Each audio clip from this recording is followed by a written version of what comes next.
Da smo že 13. leto za invalidi skupaj z Italijani poromali v to mesto pod Grenej, kjer se je Marija prikazala komu že? Bernardki, temu bogemu dekletu. In je poslušala in je zares prijela Marijo oznanilo in je začela kopati v tisto zemljo, potem s tistim blatom se umila.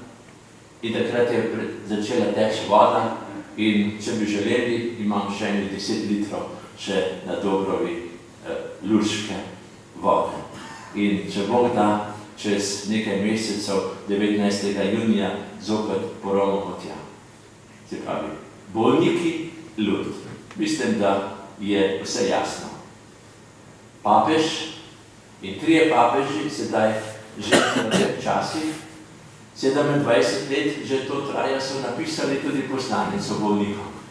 In letos zanimivim naslovom, ki je kot vodilo, ki je tudi sporočilo za nas in vabilo za nas, zastonj ste prijeli, zastonj dajajte. Ne gre za ta denar, ampak gre za naše srce, za našo pripravljenost, da se dajemo, da smo v službi drugih, da smo, kot pravi papež, v poslanici usmiljeni Samarijani, ki se znamo pogovarjati, ki želimo posnemati velike može, tukaj že večkrat omenjeno mater Terezijo iz Kalkute. Prav papež v poslanici zelo veliko pozornost namenja njej, pa prostovoljcem, pa vabi tudi, da smo pripravljeni podariti tudi kri, če smo zdravi in še mladi, da nam lahko omogočijo, da darujemo kri tudi za tiste, ki ne potrebujejo. Tako papeži, od svetega Janeza Pavla II. Do Benedikta in sedanjega Frančiška, so izdali že kar 27 takih poslanic bolnikom.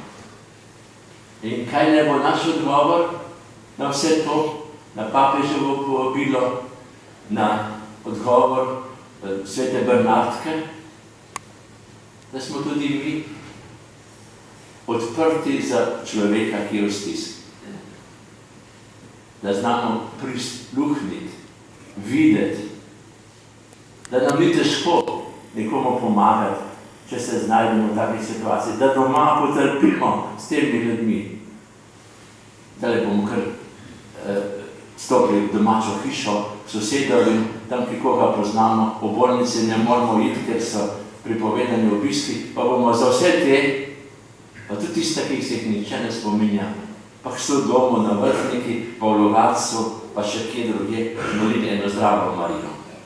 Zdrava Marija, milosti polna, Gospod je s teboj, blagoslovljena si med ženami in blagoslovljen je sad tvojega telesa, Jezus.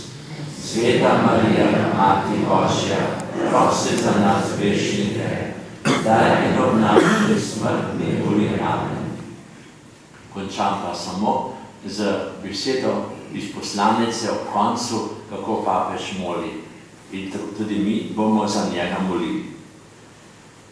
Vse vas izročam Mariji, zdravju bolnikov, naj nam pomaga, da bomo darove, ki smo jih prijeli, lahko razdajali v duhu dialoga in vzajemnega sprejemanja, da bomo živeli kot bratje in sestre, ki so pozorni na potrebe bližnjih, razdajali z velikodušnim srcem in se učili radosti nesebičnega služenja bližnjim. Z veliko naklonjenostjo vam zagotavljam, da sem z vami v molitvi, sem pa prisrčno naklanjam apostolski blagoslov. Tako rečem tudi amen, ki naj pomeni, da bomo se trudili ustvarjati Lurd, biti z bolniki v kraju, kjer smo. In sem prepričan, če delam že nad 30 let pri bolnikih, da bom imel tudi kakšno dušo, ko bo ob meni, ko bom potreboval pomoč. Tako tudi vi. Verjam v enega